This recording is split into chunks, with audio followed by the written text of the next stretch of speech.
Hi guys, and welcome to Piano and Keyboard Artist, where we discuss the artists related to pianos, keyboards, and synthesizers. And continuing with my Depeche Mode album review series, this is Violator, Part 1.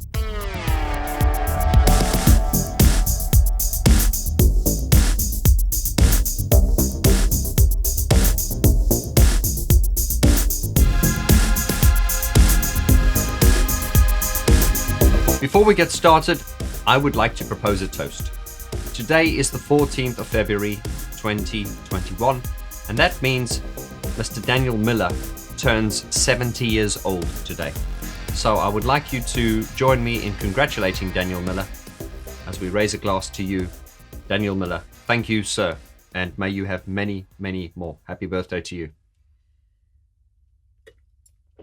I'll drink to that. If you've not seen this video yet, make sure you go and watch it. In that video, I spoke about the importance of Daniel Miller. And remember that I will never take away anything from the band and Martin and Martin's songs and their success. But Daniel Miller was very important in their success, not only signing them, but also, giving them direction and just being there as a fatherly figure, big brother, so to speak. He was really, really important and instrumental in their longevity. So make sure you watch that video. And it's just a small measure. Happy birthday to you, Mr. Miller. This episode, part 1, is going to be a general discussion on the album. There is a lot I want to cover. And in fact, this series is going to be over 10 parts. Because once I get past the sort of history and the general discussion of it, I want to dedicate one episode per song. So, as you know, I've done in the previous album review series, is I will talk about the songs, the history, and then I will talk about the songs, the lyrics, and then I will break the song down using some of the original samples that I have, and then I will do the breakdowns on piano, as this channel is well known for doing. But to ensure that we can draw this out and get as much detail as possible, each episode will cover a song. So it's one song per episode. So this is going to be quite a long series. Something I'd also like to mention is a lot of you have asked me if I could play the original music in the background when I'm talking about this, the band. There's a reason I can't do that. I've explained it before and I will explain it again. If I were to be playing the music in the background from their records as I'm talking about them, YouTube, the algorithm will pick that up. And what it will do is it will basically mean that I cannot monetize the videos. And of course, the monetization that we get on the ad revenue for these videos, which is not much, is one of the only income streams I have. And that is the reason I cannot have their original music playing in the background. However, there is a way around that. And I would like to introduce my Patreon community to you if you've not heard about it. Basically, if you join my Patreon community, there are different tiers. The entry tier is only $2 a month, and that will allow you to watch Vaughn Premium.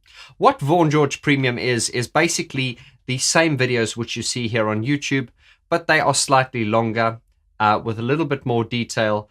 And they also have the addition of the original music playing in the background. So if I was to be talking about World in My Eyes, I would have that playing in the background for reference. This is the only way around it. And you getting onto the Patreon community is a great way to support this channel and to ensure the longevity of this channel.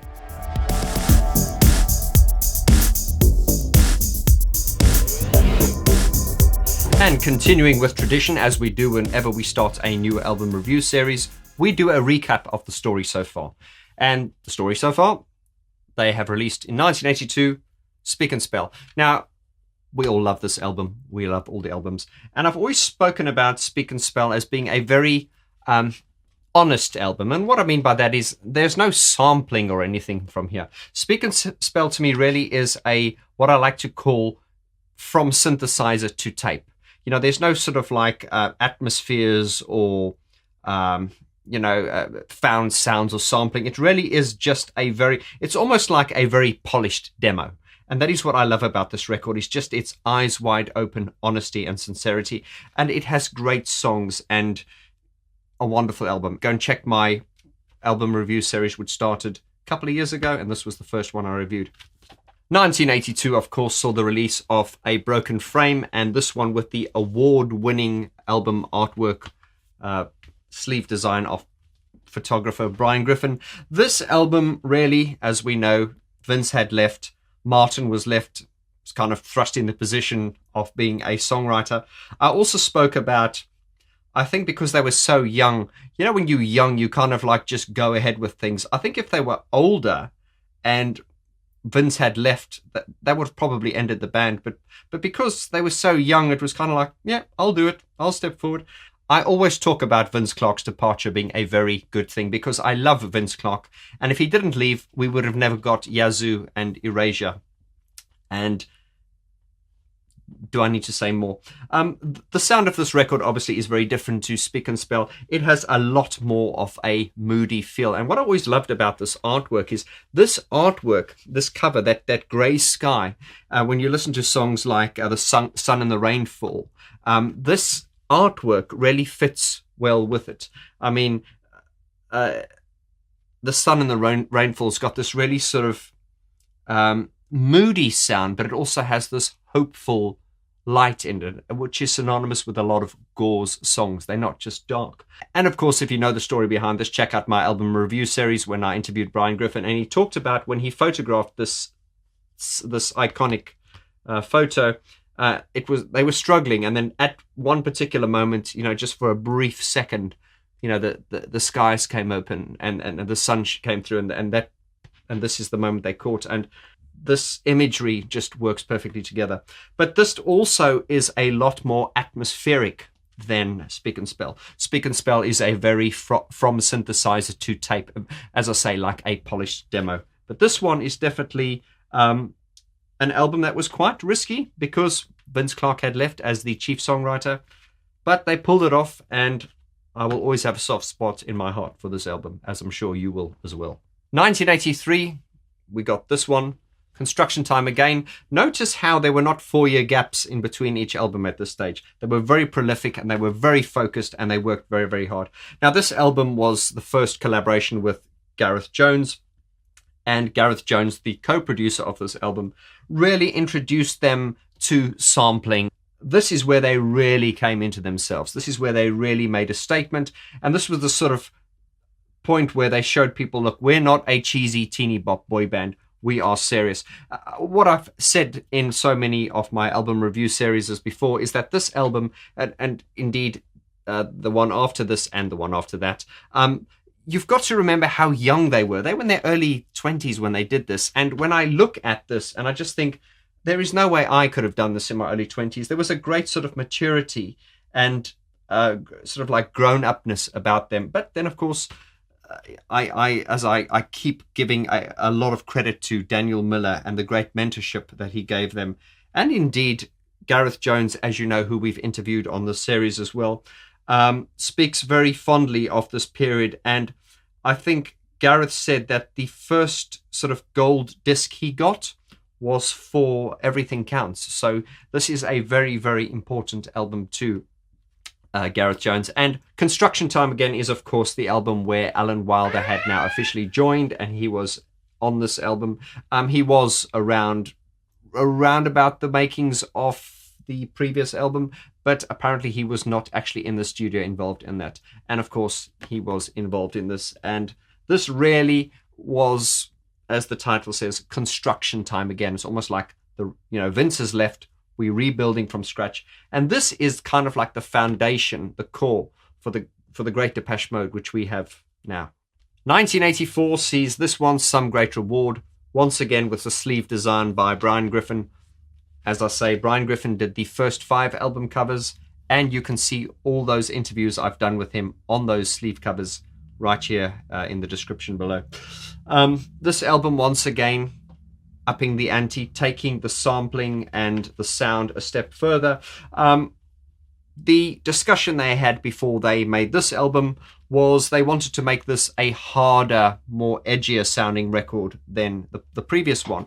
And that was typical of Depeche Mode. Whenever they made an album, it was always, they would never repeat an album. It was always like, okay, we've done this, now how are we going to up the ante? How are we going to move this forward? How are we going to keep true to ourselves, but also surprise people. And you know something, they have always managed to do that. Unlike most bands that will stick to a formula once they've found it, Depeche Mode were never afraid to sort of like stick their neck out and, you know, up the ante and even risk losing some fans.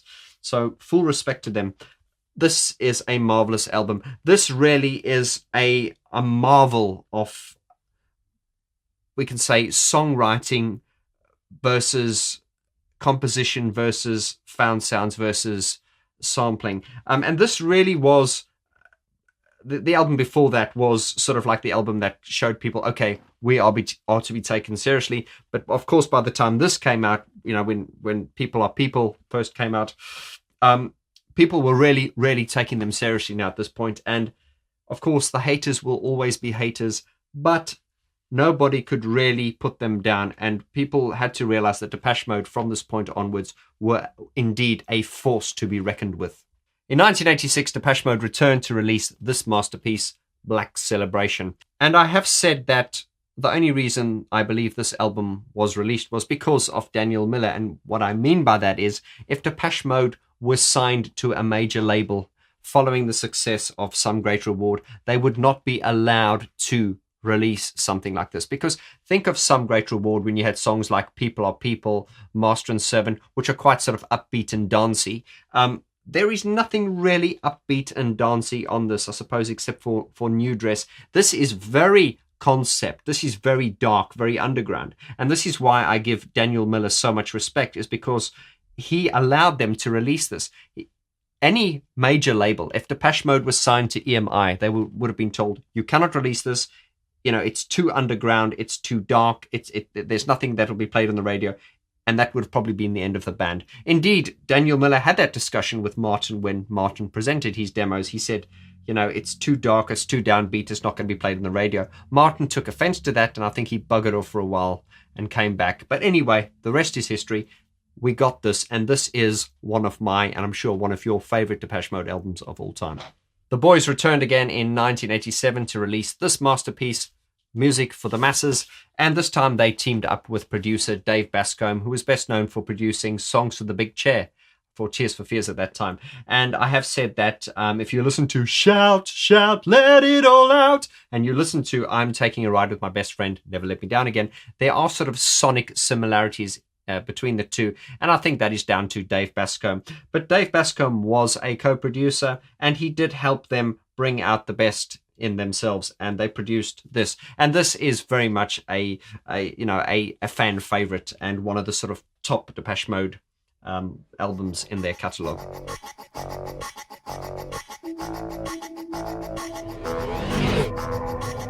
Violator, the masterpiece, was released on the 19th of March 1990, and this is Depeche Mode's most successful album to date, if you base that on album sales. And indeed, this is, most fans will say that this is their favorite album, with the exception of a few who won't, but that's a debatable subject.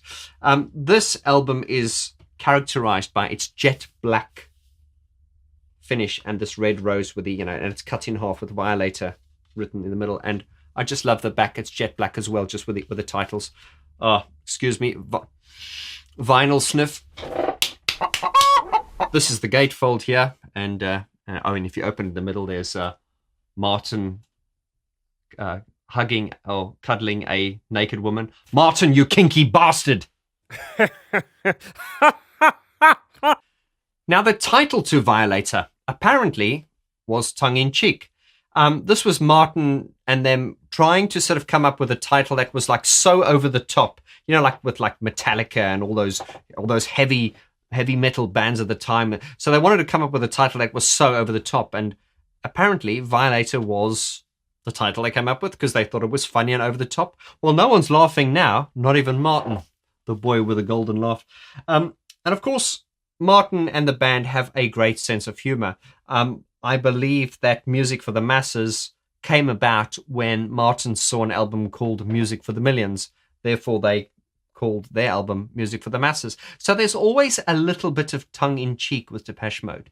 A lot of the stuff, although their music is very serious, and I believe that they take they take their music very serious. They take the production and the art and everything that goes with their music, they take very seriously. But I don't think they take themselves very seriously. And I think that's where the balance and the sanity is with this band. You know, if you meet, as I've met Martin Gore, and I'm sure a few of you have met other members, they are the most lovely, down-to-earth people. And I've always loved that about artists, when they can separate their art from, you know, them as people, and they can just be normal without being pretentious assholes.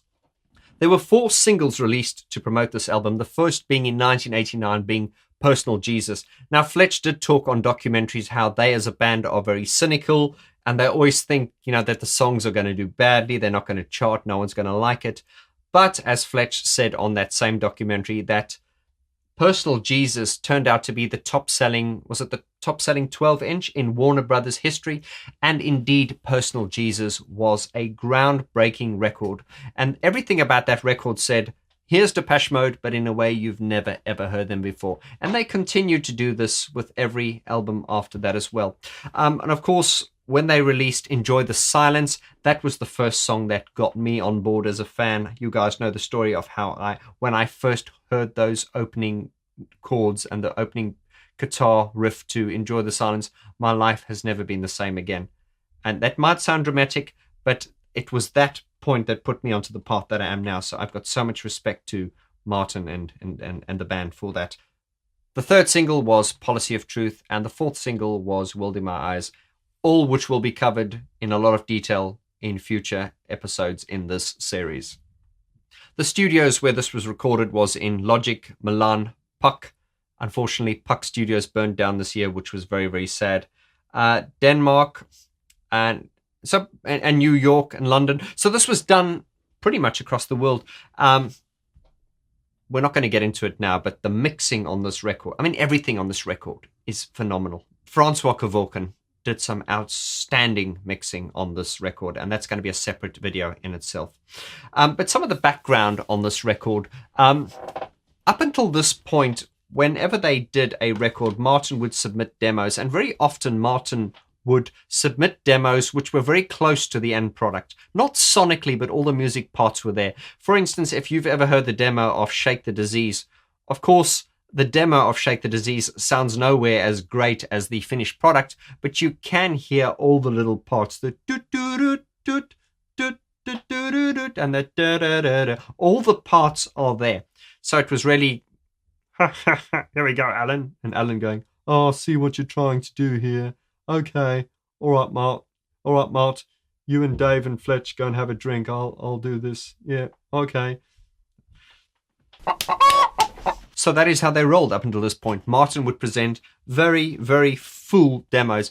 He was asked, though, from this point, that he would submit demos that were very, very sparse, very Spartan, very plain. Classic example being the demo to Enjoy the Silence. In fact, I will put a link of that in the description below. And that is really Martin fulfilling the brief. And that was, okay, Martin, just give us the idea so that we've kind of got artistic license and freedom to kind of deviate and elaborate on that. If you're a producer in this group, and I know there's a lot of producers in this community, you will know that when you've done a demo and you've put a lot of detail into it, it's very difficult to kind of deviate from that. So I can absolutely see why Alan had requested that Martin submit his demos in a very simplistic, basic form. So this really gave him the sort of free rein to take it further. And as I say, Enjoy the Silence is a classic example of this demonstration. So check out that demo for Enjoy the Silence and you'll see exactly what I mean. One of the most important reasons for the success of Violator can be put down to the choice to use Mark Ellis, aka Flood, as the producer. In fact, this album credits the producers as Depeche Mode and Flood. I suppose if you wanted to get nitty-gritty about it, you could say it was produced by Alan Wilder and Flood.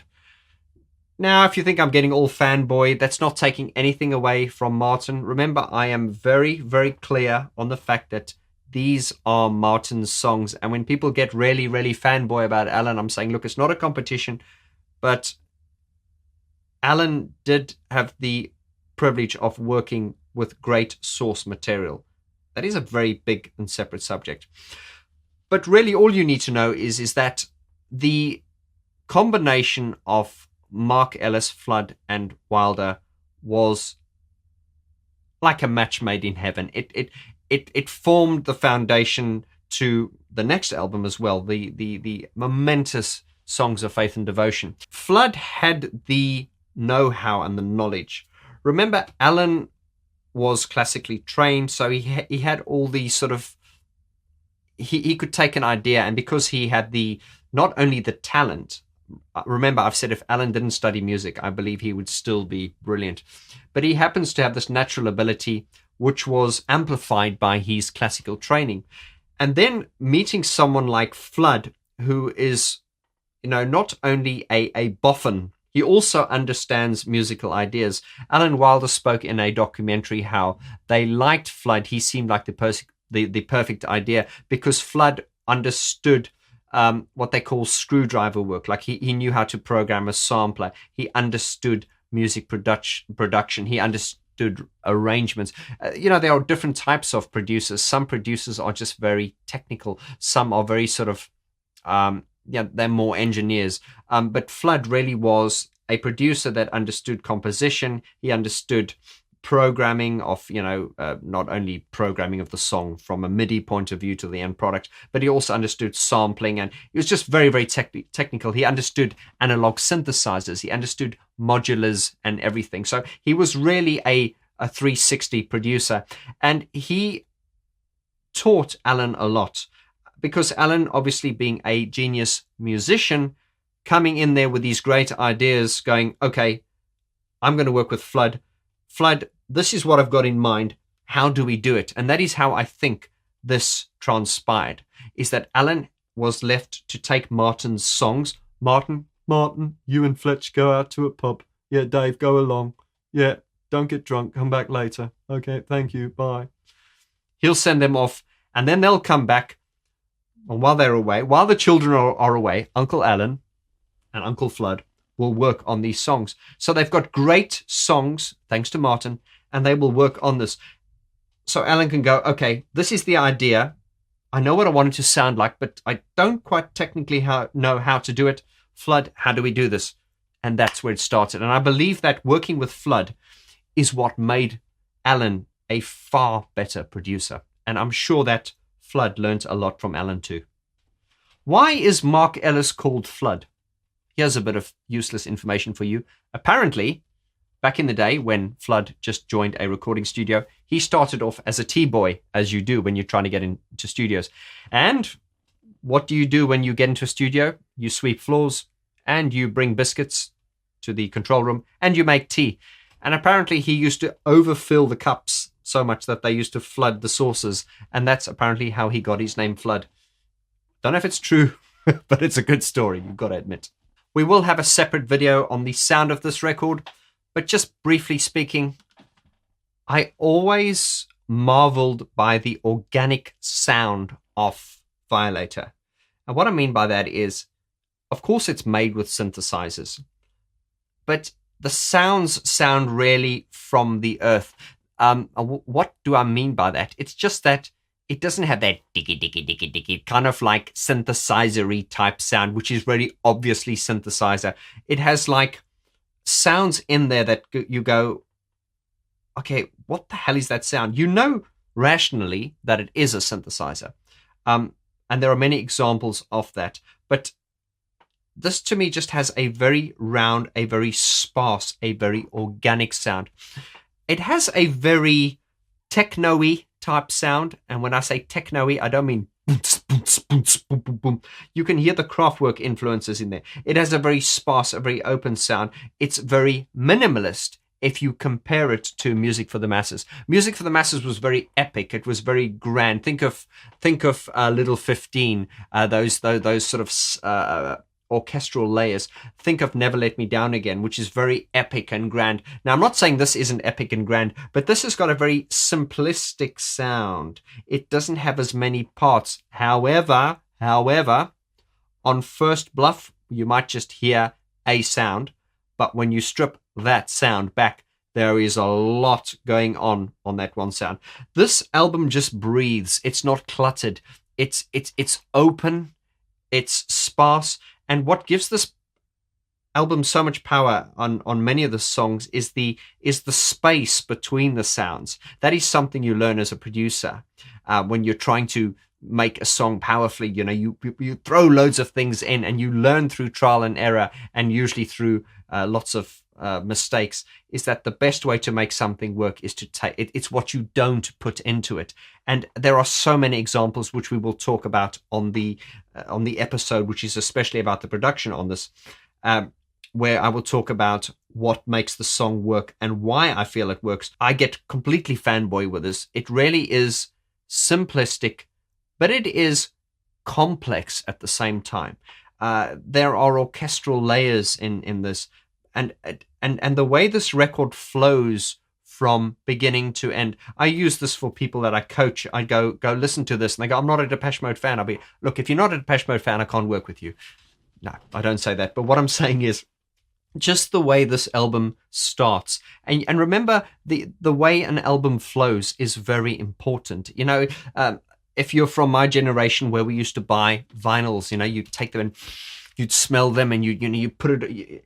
You know, it's when you take a vinyl out and you put it on a turntable, you're making a commitment to listen to the whole body of work. And it's not like these days where you go to Spotify and you pick this song, pick that song. Yeah, I know I'm old and boring, but this just was a time where you would commit to listening to a whole album. And I've always said that this is one of the few albums that I never listen to in isolation. What I mean is, I won't sort of like put on a song and listen to it. I might for reference, but if I want to enjoy this album, I will put it on from beginning to end with a glass of wine, maybe a bottle of wine. And the way this record flows from song to song, it's absolutely mesmerizing. It absolutely is. And I'm going to get fanboy now. I'm going to stop right there. Right, we're going to cap it right there for this introductory video. I really needed this video where I could just kind of flow with it just for a first part. I thought maybe I was going to piss people off by not being specific, but I need a video where I can just sort of introduce it to you, sort of off the cuff and sporadically and spontaneously, as I do on my videos. And I really want your comments in the description below. Let me know what you think of Violator, anything you want to say about Violator. And while you're at it, are there any elements you would like me to elaborate on this series? I think that's very useful before I go and produce the whole series. Let me know what you'd like to see. To let you know, once again, every song will have its own episode. So when I'm talking about a song, I will break it down. Here's the song. Here's the lyrics. Here are some of the keyboard parts. This is the structure. I'll play it on the piano. We will go into a lot of detail, but there will also be a separate video on the B-sides, because remember, there were great B-sides that came out, in the Violator period. Happiest Girls, Sea of Sin, Dangerous. Oh, man. This was such an epic period. It really was. So leave your comments in the description below. Let me know about anything you want me to elaborate on this album review series moving forward. And once again, please feel free to join my Patreon channel. From as little as $2 a month, you can get to see extended versions of these videos with the music in the background and lots of other bonuses. Guys, thank you so much for your support. I really appreciate it. And I look forward to seeing you on the next video. Adios.